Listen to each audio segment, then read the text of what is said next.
OK, dernière application, ben, pour l'instant, de la table des T. OK? Vous vous souvenez, là, on n'est plus dans le test d'hypothèse, mais vous vous souvenez quand on voulait estimer c'était quoi mu? Qu'est-ce que c'est ça? On voulait estimer ce que c'était mu, parce qu'on n'avait aucune idée. On avait dit, ben, on pourrait faire une estimation ponctuelle. Hein?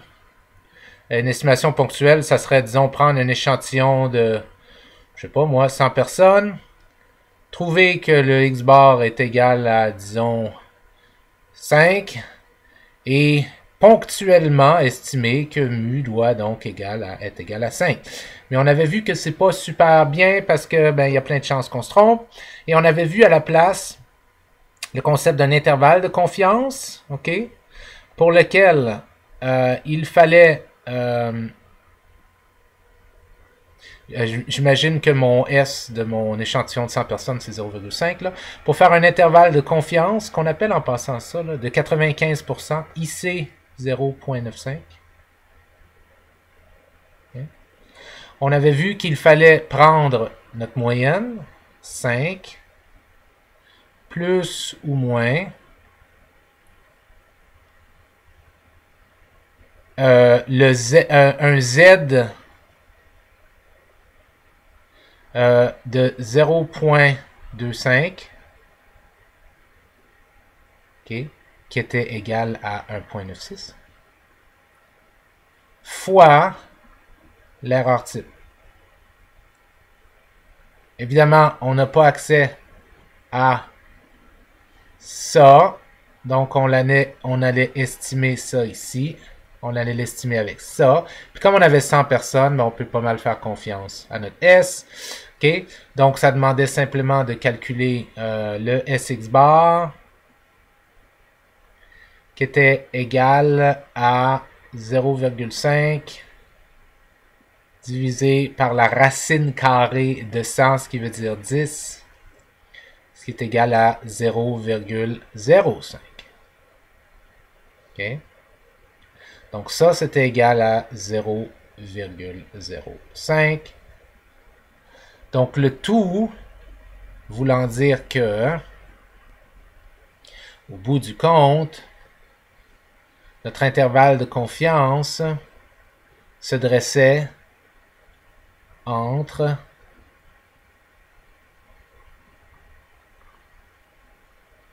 5 plus ou moins 1,96 fois 0,05. Je vous reviens avec la réponse de ça. Ça donne 0,098. Donc ça, c'était l'intervalle de confiance. OK?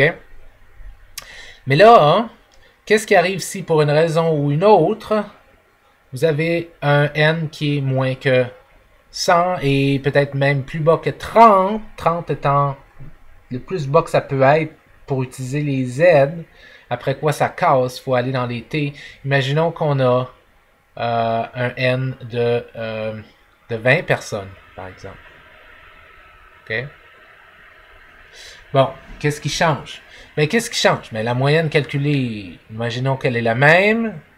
Imaginons que le S est exactement le même. Donc, l'intervalle de confiance, la seule différence, c'est que votre Z pour 0,25, ici, qui est de 1,96, il va devoir être remplacé par un T. Un T bidirectionnel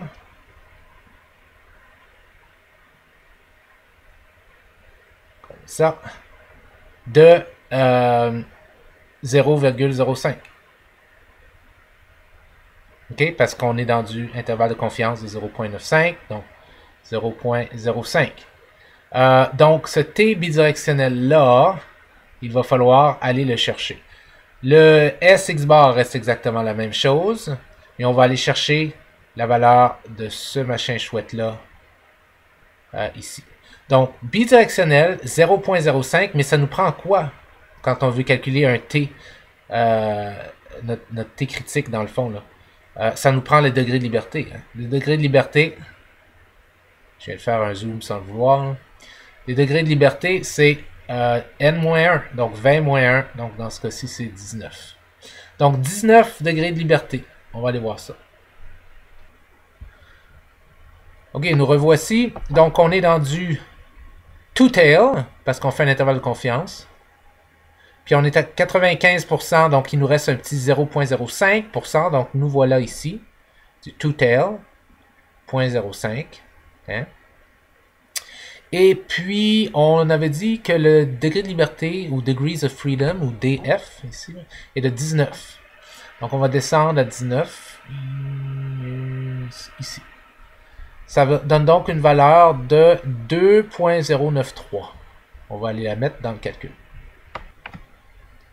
Alright, donc le T bidirectionnel pour 0.05 avec un N de 20, degré de liberté 19, est égal à 2.093.